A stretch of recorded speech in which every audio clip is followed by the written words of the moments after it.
நாகை, திருவாரூர், மயிலாடுதுறை, கடலூர் மாவட்டங்களுக்கு நாளை மறுநாள் மிக கனமழைக்கான ஆரஞ்சு எச்சரிக்கை விடுப்பு.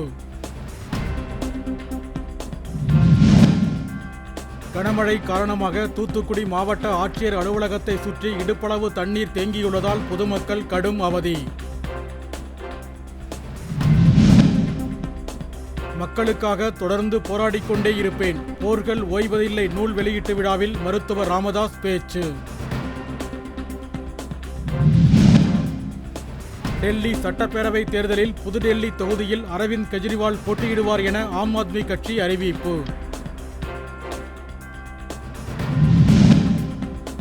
திருக்குறளை தேசிய நூலாக அறிவிக்குமாறு நடுவண் அரசை வலியுறுத்தி அதிமுக பொதுக்குழு செயற்குழு கூட்டத்தில் தீர்மானம் நிறைவேற்றம்.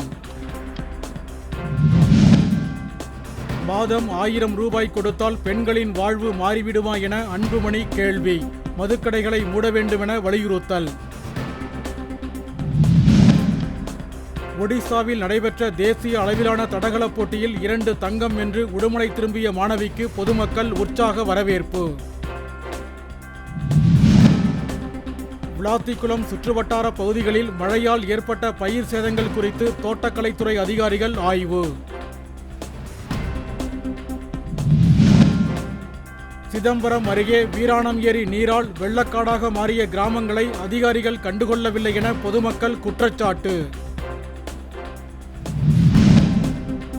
இந்தியாவுக்கு எதிராக அதிக ஓட்டங்களை குவிப்பது மகிழ்ச்சி அளிப்பதாக 152 ஓட்டங்களை எடுத்த ஆஸ்திரேலிய வீரர் டிராவிஸ் ஹெட் கருத்து.